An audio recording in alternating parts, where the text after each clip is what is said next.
오늘 우리에게 허락하신 하나님 말씀은 마태복음 16장 1절에서 12절까지의 말씀입니다.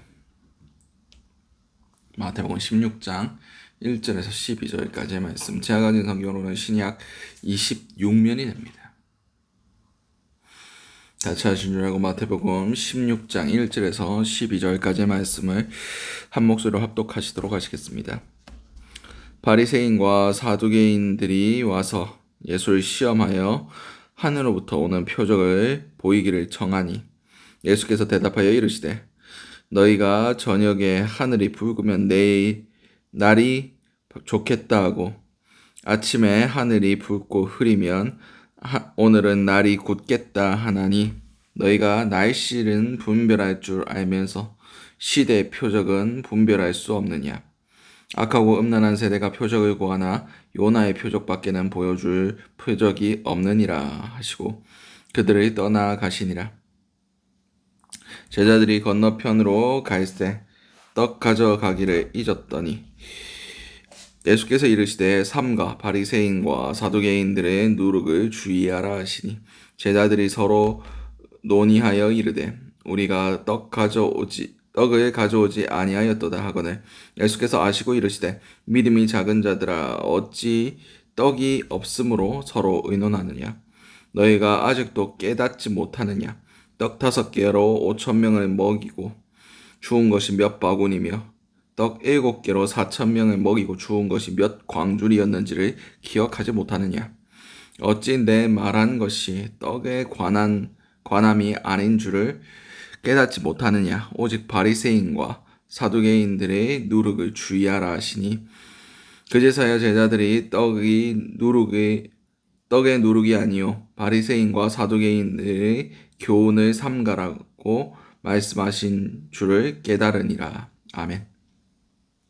오늘 우리에게 허락하신 마태복음 16장 1절에서 12절까지의 말씀을 가지고 오늘 하루를 살아가실 은혜를 함께 나누셨으면 좋겠습니다. 우리 먼저 기도의 제목은 시대의 표적들을 분별하게 하소서. 이 부분 1절에서 4절까지의 말씀입니다. 바리새인들과 사두개인들이 와서 예수를 시험하여 하늘로부터 오는 표적을 보이기를 청하니 예수께서 대답하여 이르시되 너희가 저녁에 하늘이 붉으면 날이 좋겠다 하고 아침에 하늘이 붉고 흐리면 오늘 날이 굳겠다 하나니 너희가 날씨는 분별할 줄 알면서 시대의 표적은 분별할 수 없느냐. 악하고 음란한 세대가 표적을 구하나 요나의 표적밖에는 보여줄 표적이 없느니라 하시고 그들을 떠나가시니라. 아멘. 오늘 본문에서 이제 예수님께서 막달라 지역, 예수님의 어머니의 고향이었던 그 마가단 지역으로 가셨습니다. 그때 바리새인들과 사두개인들이 와서 예수를 시험하여서 하늘로부터 오는 표적을 보여주기를 원합니다. 네가 만일 하나님의 아들이거든 표적을 좀 보여봐라. 네가 진짜 하나님으로부터 온 사람이라면 하나님 말고는 할 수 없는 이적들을 우리에게 보여라 라고 얘기를 한 겁니다. 그때 예수님께서 뭐라고 말씀하십니까? 너희가 날씨는 어떻게 변할 줄 분별하면서 왜 시대의 표적들은 읽지 못하냐? 라고 말씀하셨습니다. 내가 보여줄 표적은 요나의 표적밖에 없다. 그 말씀이 무슨 말씀입니까? 요나의 표적이 뭡니까? 예수 그리스도의 십자가의 죽으심과 부활하심을 상징하는 표적이 요나의 표적입니다. 예수님께서 이제 3일간 요나가 3일간 큰 물고기 뱃속에 있었던 것 같이 예수님께서도 3일간 무덤에 계셨다가 다시 나오시는 그 죽음과 부활과 승리의 표적입니다. 이 표적이 그들에게 시대를 잇는 표적과 무슨 상관이 있느냐? 이제 구약의 시대가 끝나고 율법의 시대가 끝나고 십자가의 복음의 시대가 시작된다는 그 시대의 표적이었습니다. 이 말씀이 지금 우리에게 무슨 의미가 있습니까? 지금은 말세 때입니다. 말세 때에 이러한 징조들이 있을 것이다 라고 말씀하고 계십니다. 좋습니다. 말세에 우리는 이 시대를 읽는 능력이 있어야 됩니다. 지금 어디를 향하여 나아가고 있고 주님께서 얼마나 가까이 오셨는지를, 지금 일어나는 현상들, 그런 것들을 바라보며 마지막 때를 준비해야 됩니다. 그것을 읽지 못하는 자들은 어리석은 사람들입니다. 주님께서 분명히 경고하셨고 이런 일들이 있을 것이라고 말씀하셨지만 그것이 눈앞에 지금 펼쳐지고 있음에도 내가 지금 무엇을 해야 될지를 깨닫지 못한다면 그것은 어리석은 사람들입니다. 주님께서 오셨을 때 왜 이렇게 일찍 오셨습니까? 왜 준비도 못하게 말도 안 하시고 말씀도 안 하시고 이렇게 오셨습니까? 라고 얘기할 때 내가 미리 징조들로 일려주지 아니하였더냐, 그렇게 말씀하실 겁니다. 그렇게 예수님을 맞이하는 사람들은 예수님을 도적같이 만나게 될 겁니다. 그러면 낭패를 당하게 됩니다.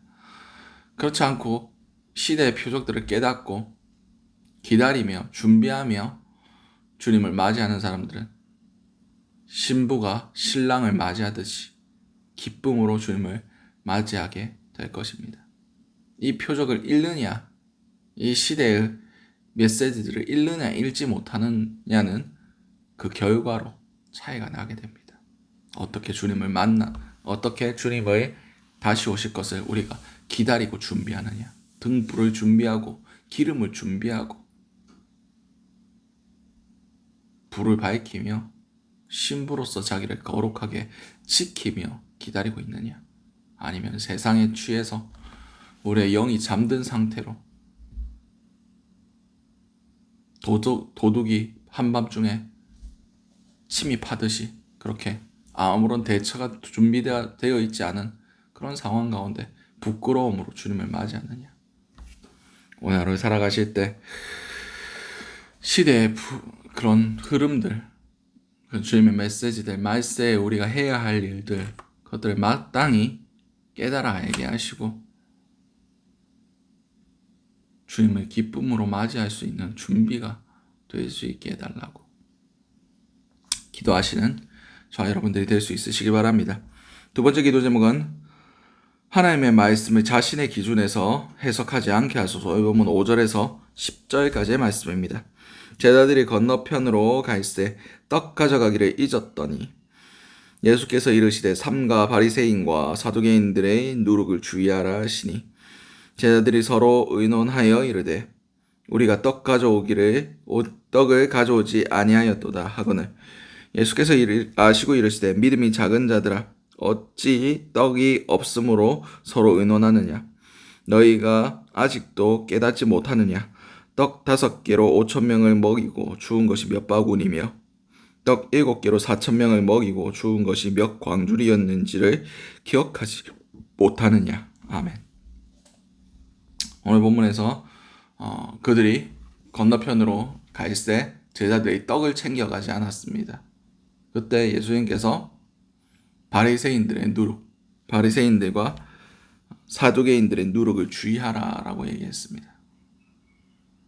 그 제자들이 그 말을 들었을 때 우리가 떡을 안 가져오시니까 주님께서 저런 말씀을 하셨는가 보다 라고 얘기를 했습니다. 그렇게 반응을 했어요. 다시 말해서 자신들의 상황에서 주님의 말씀을 해석했습니다. 그렇습니다. 우리는 물론 상황 가운데 적절한 말씀들을 주실 때도 있습니다. 그러나 그 상황을 넘어선 주님의 말씀들, 그 상황보다 더 중요한 주님의 메시지들이 우리 가운데 주어질 때가 있습니다. 우리의 상황 가운데 그것들을 해석하다 보면은 더 큰 하나님의 뜻으로 못 나갈 때가 있습니다. 왜냐하면 상황에 갇혀버리기 때문입니다. 우리는 그 넘어서 그 상황보다 먼저 주님께서 주어주시는 메시지들을 받아야 됩니다. 우리가 상황이 어려워지며 상황이 힘들 때 그 상황에 매몰되어서 그 상황을 벗어나지 못하고 그 너머를 보지 못하고 그 안에서만 우리가 힘겨워할 때가 너무나 많습니다. 주님의 말씀은 우리의 상황보다 크십니다. 주님의 능력은 우리의 상황보다 더 확실하시고 정확하십니다. 우리의 상황에만 갇혀 계시지 마시기 바랍니다. 그것을 넘어서 볼 수 있는 능력, 그것을 말씀으로 돌파할 수 있는 능력이 저와 여러분들에게 반드시 필요합니다. 상황은 점점 더 악해질 겁니다. 더 우리가 살아가기에 힘든 시간들이 될 겁니다. 중요한 것은 그것을 어떻게 돌파하느냐, 무엇을 의지하며 붙들고 나아가느냐. 결국 주님의 말씀밖에 없습니다. 상황 가운데 그것들을 해석한다면 딱 그 상황까지밖에 못 나갑니다. 그것을 돌파하기 위해서는 그 상황보다 주님의 말씀이 우선되어야만 합니다. 오늘 여러분들의 상황이 주님의 말씀으로 해석되어지고 그리고 그것을 넘어서 돌파할 수 있는 은혜들이 있으시기 바랍니다. 사단은 어떻게든 우리의 상황으로 우리를 그 상황 가운데 묶으려 하고 매몰되고 영적으로 더 영원한 천국의 것들을 바라보지 못하며 우리의 생활의 염려들로 우리를 묶어버리려고 할 겁니다. 그 가운데서라고 할지라도 우리가 믿음으로 더 나은 것들을 바라며 먼저 그의 나라와 그의 의를 구하며 천국을 소망하실 수 있는 주님의 말씀으로 비춰주시는 그 천국 복음을 소유하실 수 있는 저와 여러분들이 될 수 있으시기 바랍니다. 마지막 기도 제목은 바리새인과 사두개인의 누룩을 주의하게 하소서. 이 부분 11절에서 12절까지의 말씀입니다. 어찌 내 말한 것이 떡에 관한 관함이 아닌 줄 깨닫지 못하느냐. 오직 바리새인과 사두개인들의 누룩을 주의하라 하시니 그제서야 제자들이 떡의 누룩이 아니요 바리새인과 사두개인들의 교훈을 삼가라 말씀하신 줄을 깨닫으니라. 아멘. 그렇습니다. 바리새인과 사두개인들의 교훈이 무엇입니까? 하나님께서 주신 그 복음, 율법의 정신들은 다 버려버리고 사람의 교훈들로 가득 채워져 있던 것이 사두개인과 바리새인들의 교훈이었습니다. 오늘날로 말씀드리자면 인본주의적인 복음들입니다. 하나님으로부터 오지 아니하고 인간으로부터 나온 그런 것들이 우리 안에 들어오면 그것이 영향력을 끼치고 다른 것들로 결과를 내게 되어 있습니다. 하나님께 올려지는 예물들은 누룩을 넣지 않았습니다. 무교병이라고 하죠. 누룩 없이 그냥 담백하게 부풀려지지 아니하고 있는 그대로 구워내는 것들이 다 하나님 앞에 바쳐지는 것들입니다. 이 누룩이 들어오면, 세상의 것들이 들어오면, 사람의 인본주의적인 것들이 들어오면 하나님이 받으실 수가 없습니다. 물론 부풀어 오르고 뭔가 대단해 보이지만 하나님께서 그것을 받지 않으십니다. 우리는 이 인본주의적인, 사람 중심적인, 하나님은 온데간데 없고 나의 만족과 나의 위로와 나의 목적을 위해서 하나님을 잘못 사용하고 있는 그런 인본주의적인, 성공주의적인, 기복신앙적인 사람의 인권과 그냥 사람 좋자고 얘기하는 그런 모든 것들, 사람으로 기준된 그런 바리새인들의 교훈들, 그런 것들에 대해서 거부할 수 있어야 됩니다. 그런 것들을 주의해야 됩니다. 그런 것들이 우리 안에 들어오고 그런 것들이 영향력을 끼치기 시작하면 하나님 그거 안 받으십니다. 우리의 삶이 하나님 앞에 버림바 될 수 있다는 것을 기억하셨으면 좋겠습니다. 내가 지금 기도하며 내가 지금 바라고 소망하는 것이 하나님으로부터 왔는가, 아니면 나에게서부터 왔는가, 세상으로부터 왔는가, 인간에게서부터 왔는가, 아니면 하나님이 인정하실 만한 것인가. 이것을 분별하는 지혜가 저와 여러분들에게 있어야 됩니다. 세상의 가르침이라고 해서 다 따르지 마시기 바랍니다. 그것이 어디서부터 왔고 어디로 가는지, 그 결과가 어떤지, 그 열매가 어떠한지 잘 살펴보시고 하나님으로부터 오지 아니한 것들이라면 비록 그것이 맛있어 보이고 유익해 보이고 보암직도 하고 먹음직도 해 보일지라도 거부하셔야 됩니다. 그것이 우리의 영혼을 죽일 겁니다. 그것이 하나님으로부터 우리를 떼어놓게 만들 겁니다. 그것이 하나님의 그 구원에서 우리가 멀어지게 만들 겁니다. 오늘 하루 살아가실 때 정말 우리가 원하고 소망하고 바라는 것들이 나에게서부터 세상으로부터 왔는지 하나님으로부터 왔는지를 분별하게 하시고 바리새인들의 그 인본주의적인 가르침을 배격하고 거부하실 수 있는 저와 여러분들이 될 수 있으시기 바랍니다. 오늘 주셨던 말씀들 놓고 기도하시고 각자의 기도 제목으로 기도하신 후에 자유롭게 돌아가시도록 하시겠습니다. 우리 주여 한번에 지신의 통성으로 기도하시도록 하시겠습니다. 주여 사랑과 은혜가 충만하시 아버지 은혜를 너무나 감사드립니다. 아버지 우리 가운데 시대의 흐름을 읽을 수 있는 아버지 그런 지혜가 있길 원합니다.